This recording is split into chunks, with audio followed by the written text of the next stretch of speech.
BFM Bourse, vos placements, nos conseils sur BFM Business. On s'échine chaque jour aussi à faire un peu de pédagogie financière. On va parler des turbos. Tiens, les turbos, Quesaco. Marc Daguerre vient de nous rejoindre. Bonjour Marc. Bonjour Guillaume. Pour DT Expert, les turbos, on en entend régulièrement parler dans les pages de pub. Voilà, les pages de publicité. Allez-y, investissez dans nos turbos, etc. Alors on va apporter beaucoup d'expertise, de conseils de prudence aussi à ceux qui nous suivent pour leur permettre de comprendre au moins de quoi il s'agit. Les turbos, c'est quoi? Comment ça marche? Oui, alors bonjour Guillaume. Alors les turbos, c'est quoi et comment ça marche? C'est un produit dérivé structuré de valeurs mobilières qui sont calcables sur tout type de sous-jacent. Tout à l'heure, Alice a parlé par exemple des trackers quand elle expliquait qu'on pouvait investir sur des matières premières via ce type de produit. Alors l'avantage du turbo, alors déjà pour répondre à la question qu'est-ce qu'un turbo? Un turbo va répliquer le cours d'un sous-jacent. Et on verra qu'il y a un des avantages, c'est qu'il peut couvrir un nombre de sous-jacents très variés. Et ça, parfois, les gens ne le savent pas. Et il va répliquer le cours de sous-jacent avec ce qu'on appelle un effet de levier. Donc c'est vraiment, ça fait partie des produits dits à effet de levier. Donc à prendre vraiment avec prudence parce que le levier en question, on a parlé de pédagogie, va jouer aussi bien à la hausse qu'à la baisse. C'est-à-dire que si je décide par exemple de jouer la hausse d'un sous-jacent via un turbo, donc qui sera un turbo call ou un turbo long, et que le sous-jacent prend 3%, si j'ai un levier qui est un levier de 10, je vais prendre 30%. Mais si mon sous-jacent perd 2%, je vais perdre 20%. À peu près, l'effet de levier n'étant pas linéaire. Maintenant, quel est l'avantage de ce type de produit? C'est que déjà, il permet d'intervenir sur des classes d'actifs totalement différentes. Les gens ne le savent pas forcément. On voit aujourd'hui que dans le contexte dans lequel on est, il y a des interrogations. Tout à l'heure, vous disiez qu'est-ce qu'on fait du cash, par exemple, sur quoi on peut investir. Avec des turbos, on peut aussi bien intervenir sur des actions françaises, que ce soit CAC 40 ou second marché pour les plus grosses capitalisations. On peut intervenir bien sûr sur l'ensemble des grands indices. On peut intervenir également sur les matières premières, ce qui en ce moment n'est pas négligeable. Quand on voit que le pétrole a pris plus de 45% depuis le début de l'année, que des valeurs refuges comme l'or et l'argent ont pris entre 15 et 20%. J'ai vu par exemple dans des gens qui allaient se demander comment acheter de l'or physique parce qu'ils savaient pas, ils voulaient investir sur l'or, ils savaient pas de quelle manière pouvoir le faire.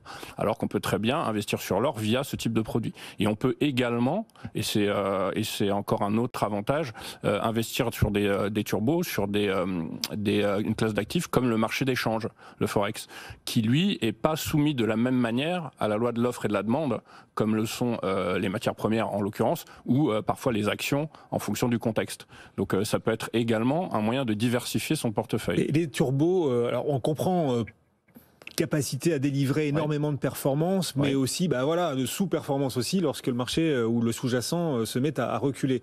C'est réservé aux professionnels ou quand on est un particulier aussi, on peut y mettre un doigt? Alors, c'est pas réservé aux professionnels, c'est réservé à qui veut bien l'essayer. C'est accessible via un compte titre. Le mieux, c'est d'avoir un compte chez un courtier pour maximiser, pour optimiser plutôt les frais. Maintenant, la plupart des intervenants sur ces produits sont des particuliers et non pas des professionnels. Alors oui, il faut faire attention, il faut parfois peut-être faire appel à des gens dont c'est le métier de conseiller ce type de produit, et ça je dis pas ça uniquement pour moi, je suis pas le seul à le faire, mais je connais aussi des gens qui se forment aujourd'hui de plus en plus en fait à ce type de produit. Je pense qu'il y a un manque de pédagogie, notamment en France par rapport à certains pays anglo-saxons où ces produits sont un peu plus connus et reconnus et utilisés en l'occurrence, et il y a des gens qui également suivent des formations globales sur comment trader et apprennent qu'à travers ce type de produit, on peut parfois effectivement diversifier un petit peu et dynamiser son portefeuille lorsque l'on a une vision un peu claire sur un sous-jacent en question. Après, c'est bien sûr de la responsabilité de chacun, mais il y a beaucoup de risques associés, on le disait, peut-être des pièges aussi à éviter. On va essayer d'apporter comme ça des clés de compréhension, vous venez de le faire, et puis des clés pratiques de passage à l'acte aussi pour ceux qui nous suivent et qui voudraient éviter de tomber dans certains panneaux. Est-ce qu'il y a des pièges à éviter particuliers? Alors, pour tout investissement, il y a des pièges à éviter, quel qu'il soit. Il n'y a aucun investissement qui va vous garantir, à part si vous mettez votre argent sur un livret A, il n'y a quasiment aucun investissement qui va vous garantir aucun piège. Les turbos, il est vrai, sont en haut de l'échelle de ce qu'on appelle le risque-rendement. Voilà, ça il faut le savoir, ça fait partie des produits qui sont en haut de l'échelle. Est-ce qu'aujourd'hui, investir sur un turbo, par exemple, ça peut être plus dangereux qu'investir sur de la crypto-monnaie comme on le fait souvent? Pas forcément. Là, ce sont des produits qui ont une forte volatilité. Il faut le savoir, ça peut prendre 50% en 5 minutes, comme ça peut les perdre en 5 minutes. Maintenant, l'avantage, c'est que quand on arrive à avoir un directionnel, à être dans des marchés un peu qui commencent à avoir un certain directionnel, alors on n'est jamais sûr de la direction du marché, ce serait trop facile.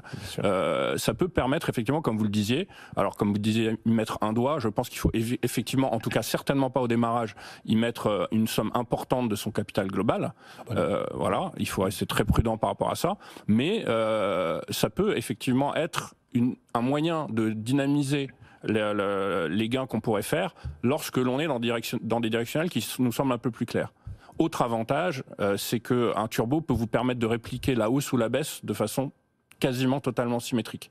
Et quand on est dans des marchés qui, là, depuis 2022, le CAC a perdu une vingtaine de %, c'est quand même aussi un avantage qui n'est pas du tout négligeable. Parce que parfois, quand les marchés baissent, les gens ne savent pas qu'on peut également profiter d'une baisse du marché. Même si globalement, on préfère tous que l'économie aille bien et que les marchés montent, mais de temps en temps, quand il y a certaines baisses qui ne sont pas forcément malsaines, au bout d'un certain temps, lorsqu'on arrive sur des niveaux de PER qui sont vraiment exagérés, il y a des corrections qui sont des corrections saines qui font qu'après le marché peut repartir sur de nouvelles bases. Et dans ces moments-là, on peut, sur ce type de produit, profiter de ces mouvements baissiers de façon... Oui. Non, allez-y. D'une façon totalement symétrique à la hausse. Un turbo qu'on appellera un turbo put ou un turbo short, c'est un turbo qui va répliquer de façon symétrique la baisse de votre sous-jacent. C'est-à-dire qu'à mesure que votre sous-jacent, que ça soit une action, une matière première, là j'entendais tout à l'heure, vous disiez que les matières premières corrigeaient, par exemple. Alors est-ce que c'est une correction après une très forte hausse? Est-ce que c'est une correction qui va être plus violente? Bon, on voit que le pétrole perd 7%, que le palladium perd 10%. On se positionne sur un turbo put palladium avec un effet de levier x5 et on prend 50%. Vous allez me dire oui, c'est malin, mais si le palladium prenait 5%, on perdrait 25%. On est tout à fait d'accord. Mais lorsqu'on arrive, nous, à voir... Sachant que ça change d'une heure à l'autre. Ah oui, voilà. Oui, complètement. Alors ça change d'une heure à l'autre, oui, mais il y a parfois des tendances directionnelles qui peuvent être suffisamment conséquentes. Et nous, dans notre cœur de métier qui est de l'analyse technique, notre objectif c'est justement de déterminer en fonction de certaines balises des objectifs à atteindre. Et quand ces objectifs sont à court terme, comme on peut l'avoir là en ce moment, dans un marché qui, on le sait tous, est très incertain, sur ces petits mouvements de court terme, on peut effectivement parfois se permettre de faire des gains malgré tout dans un marché difficile. Et justement, alors ça s'adresse à ceux qui cherchent vraiment de la performance et qui sont prêts à prendre le risque associé à cette performance. Et vous le disiez, le rapport rendement-risque est l'un des plus défavorables quand même. C'est-à-dire que la part de risque est très très importante par rapport aux performances financières espérées. Oui, mais on peut optimiser justement ce qu'on appelle ce risk-reward dans notre métier, c'est-à-dire d'essayer de faire en sorte, en fonction du sous-jacent qu'on va regarder, de la conviction qu'on a et parfois de la volatilité aussi, d'essayer d'optimiser. Alors comment on optimise?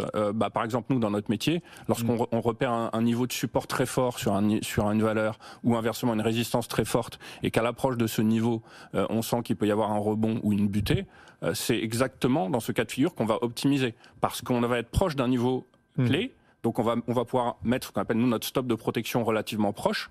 Si on a tort, bon comme on l'a mis un stop relativement proche, on va ce qu'on appelle prendre nos pertes. En revanche, si on a raison, là on va être dans le mouvement qui va être extrêmement profitable. Deux questions rapides. Oui, bien sûr. Est-ce que quand les marchés sont très volatiles, comme ils le sont en ce moment, c'est une bonne période pour aller sur les turbos ou au contraire, est-ce qu'il vaut mieux privilégier les turbos quand les marchés sont plats, qu'il ne se passe rien pour le coup, comme on s'ennuie, accroître ses performances? C'est plutôt un instrument fait pour les marchés volatiles ou plutôt pour venir compenser l'absence de volatilité au contraire? Alors, non, c'est un turbo un turbo n'est pas un produit qui permet de compenser l'absence de volatilité. Okay. Un turbo va être, comme tout type d'investissement en bourse, idéal quand on est dans un marché en tendance. En revanche, la tendance peut être haussière ou baissière, mais il peut également être très efficace lorsqu'on est dans un marché volatile, quand bien même celui-ci n'aurait pas de tendance. Et là, en l'occurrence, c'est exactement ce qu'on peut essayer de faire. Lorsque vous avez vu qu'une valeur comme Thales a bénéficié d'un contexte géopolitique très tendu et a pris 45%, je crois, depuis le début de l'année, je ne sais pas à l'heure où on se parle si ça a un petit peu changé, moi, je ne suis pas là pour donner un avis. Évidemment, ce qui se passe en Ukraine est terrible et quoi qu'il en soit, ça le reste et on sera bien d'accord. Maintenant, si on peut, à travers ça, envisager des sous-jacents qui vont pouvoir bénéficier dans un sens ou dans l'autre d'ailleurs, hein, d'un mouvement favorable à cause d'un contexte, on peut, via ce genre de produit, justement, dynamiser son portefeuille. Vous proposez même un fonds turbo.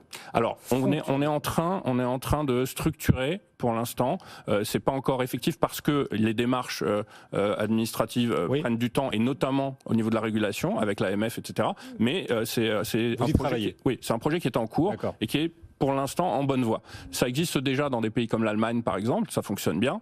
L'investisseur français, lui, est un petit peu plus peut-être prudent que l'investisseur anglo-saxon, mais c'est quelque chose qu'on mettra à disposition très prochainement. Dernière question pour l'investisseur qui cherche de la performance. Quel est l'intérêt de privilégier un turbo par rapport, vous les avez cités, aux crypto-monnaies ? Alors, déjà, un des avantages qu'on peut avoir sur un turbo, c'est, comme je vous l'ai dit, c'est de pouvoir vraiment avoir un éventail très large de types d'investissement. On peut avoir accès à des actions comme des indices, des matières premières, des devises. On peut également avoir accès à des marchés étrangers facilement.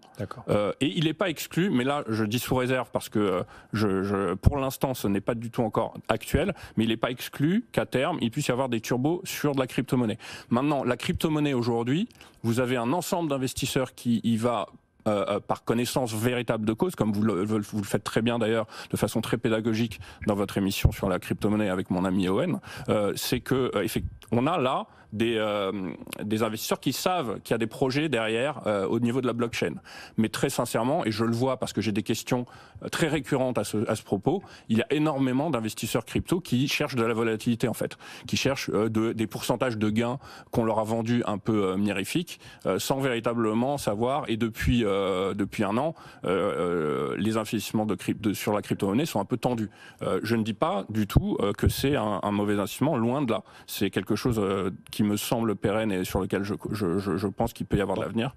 Mais on peut effectivement intervenir sur un ensemble de sous-jacents à la hausse comme à la baisse. Marc Daguerre, merci beaucoup. On est arrivé au bout du temps malheureusement. Marc, directeur général d'ET Expert. Donc, Kesako, les turbos, bien voilà, vous pouvez retrouver le replay et aussi des explications de Marc, bien sûr, sur notre site BFM Bourse. Et vous voyez régulièrement apparaître, si vous nous suivez à la télé, le QR code de notre site. Il vous suffit de le flasher, de le scanner.